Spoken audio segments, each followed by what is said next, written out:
Okay, welcome to the wonderful show, guys. I'm Joe LaRocca. You are Joe Black. Nice to meet you. You are Matt Forsythe.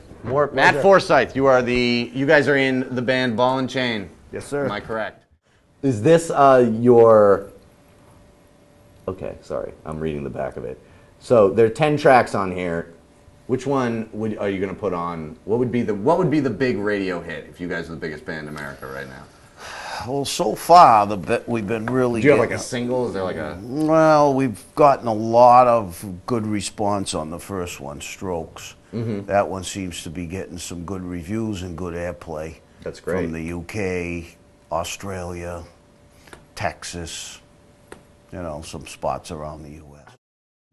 What do you think your major fan base is? Do you think it is a fan base that you established in the 80s, or do you think it's just been a progressive thing, just like by playing shows and stuff, or do you think that, do you think that your core group of fans is that continued on through the years, or? It's an interesting question. Who knows? You'll only know when you see how many lighters come up. When we come back out. One day at a time. Yeah. But it's interesting because this particular record, we've had great response from people, that are teeny boppers to 70-year-old people. That, I have a 70-year-old friend that called me up and said, "This record's out of this world, Joe. I love this record." See, that's because it does have like an 80s like vibe to it, I feel, unless with a 2000s twist. Yeah. Okay. Yeah. No. I'm not trying to date it anyways, but there is there's that kind of like vibe like behind the album with a 70s flair. Yeah. It's got like I think there's like a cross between some of the tracks off that, like AC/DC, Aerosmith, some of the 70s stuff mixed in with the 80s. Mm-hmm. Yeah, it's yeah, I mean that I could just see it like that in that way. It's like a buckshot in terms of being able to appeal to like a large group of people. I think in a good way by having like kind of like all those different decades of sound. I have not listened to the whole album, but do you do any electronic stuff, or is it all? Do you keep it all? Basically, we utilized the horns this time. Mm-hmm. And with those were real horns or synthetic? Synthetic, all keyboard. But today's day and age, they're so unbelievable samples that you can't tell the difference. Right. Like, what do you feel about that? Do you think that that's a good thing that like a 14-year-old Asian kid could write like a rock and roll album in his bedroom by himself? That's a good thing. Power to him. Good. Yeah. Okay. Good. I like to see people make money and do good things. Sure. Because but back to what I was saying, the film thing though is because there was a big changeover from using film to the whole digital thing. Now, obviously, it is digital and everybody's gonna be making things digital. But there were a lot of people I know that were kind of like uppity in the film world saying, "Oh, well, you didn't really make a movie if you shot it on videotape or if you captured it some sort of digital way. It's not the same thing as film because there's this whole artistry to it." And I remember at first being like, I'd never even shot anything on film at that point. I was like 15. No. Yeah, you have to shoot on film. That's what makes it real art or whatever. And then as you grow up, you're like, wait, that would cost, I could have made it, you can make a movie for $20,000, you can make it for $1,000. And it could be basically now that, like you were saying, the technology is caught up. It's like, it's a wonderful thing. Can't tell the difference. So. The bits is caught up, and it's a wonderful thing. Yeah. It took a long time for them to sell me on it. Yeah. On digital recording, but we still do a little bit of, analog with the drums and the bass and some things, and then we bounce to digital, take it that way. But I mean, the editing capabilities of digital today, just amazing. I wonder it would be interesting to go, if you could transport a band from, I guess that ends up happening with bands that last a really long time, but it'd be interesting to see if the Beatles were, you could never do that. The Rolling Stones would be a better example. Yeah, because they're actually together. Yeah, they have spent that time. Yeah, definitely. Yeah. I wonder what they do now. Yeah, I wonder if they still, they must have made the switch. I bet they did. Oh, guaranteed. Yeah. Guaranteed. Definitely. I mean, are you already going to do, are you really thinking about a fourth album, or is it all third album? Is it all like getting... Is it a trilogy? Well... This is the third one, though. I know. Sorry, I'm trying to help you out. thinking of another one. I just had this conversation this morning, as a matter of fact, and Maddie and I discussed it last night, is that I'll always make albums. Right. It's just a matter of, this one seems to be getting received well. So you want to push it. So if this one gets received as well as I would like it to, for sure. You got money for the next For album. sure, Yeah, we're yeah. doing another Ball and Chain album. Now we'll be hitting the south of France for that one. Yeah, that'll be good. Yeah, That one will be. If it goes really well. Time for that. How stuff. long would this? Could you even put a time frame on this album, or was it done so piecemeal that you? This one? No, this album took forever. What happened was, here goes the story.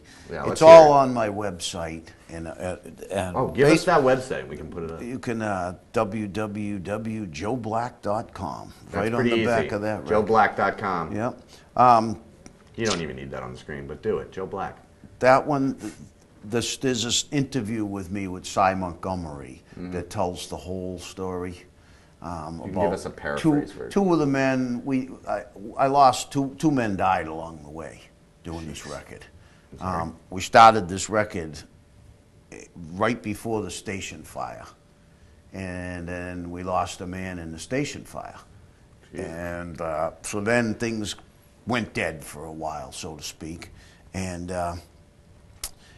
then down the road, we will down the road. My other partner, my other guitar player, had brain aneurysm, so he wound up in a nursing home. Jesus. So yeah, a lot of things went on. This record took forever between finding Artie and then finding Matt, and that's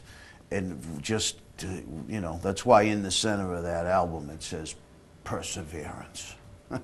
Well, that's inspiring though, to get because like a lot of people give up when they get setbacks like that, or they go, well, it wasn't meant to be, or whatever, and then.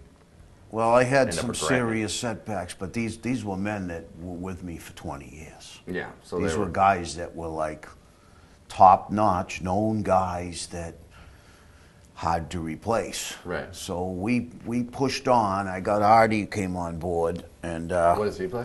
Artie plays guitar. Matt plays guitar, and Art plays guitar. And so we just traipsed on, and then it just took a lot longer. Right. I can And imagine. we just said, hey, we're going to finish this record at all costs. We stopped for a while. We just stopped in our tracks and assessed it.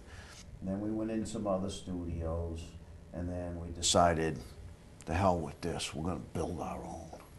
Yeah. And so Artie came to me and said he wanted to engineer the record. I said, okay, There you I go. can argue better with you about the engineering than I do with some other engineer in another studio. It might cost you less too if you're one of your band members who's also the engineer. Probably, not as big of a, Yeah, Art handsome guy. engineered the record. He's quite an engineer. He's very. I'm sure talented. as you get, more like the more years you put in the business, you become like a Renaissance person. I bet in some ways about if you spend a lot of time in the studio. But was he just been an engineer or? No, he's a mad guitar player, but he's a gearhead, as we call him. Yeah. He just likes gear. Yeah. So he likes all these toys and buttons and Yeah, that's like one of the main reasons I'm here. So he likes to go up in The there level, and like play, flashing lights, yeah. play with it, and Makes it better. But it works out that. And he has some other friends. We have other friends in the industry that are. That's their bag. Like Yeah. Well, Bob St. John Yeah. I see mastered his name that here. record. Yeah. And Bob St. John's, Grammy winner. He gets it. So we get. What were the quotes for? Did he not get it? No, he's got it. He's Do you know what he's won Grammys for? he does a lot of like Cuban music and stuff down Miami. Okay. So he's got a niche down there that a lot of the dance and salsa and all that stuff. But he coming up the ranks, he was an engineer in the studio when we were all young, and he kind of never forgot us. So right. we wound up getting him to master the record. So that helped. But what the connection here is that him and Art are buddies with all this gear, you know, back and forth. Oh, you got to try this, you got to buy that, and so it worked out.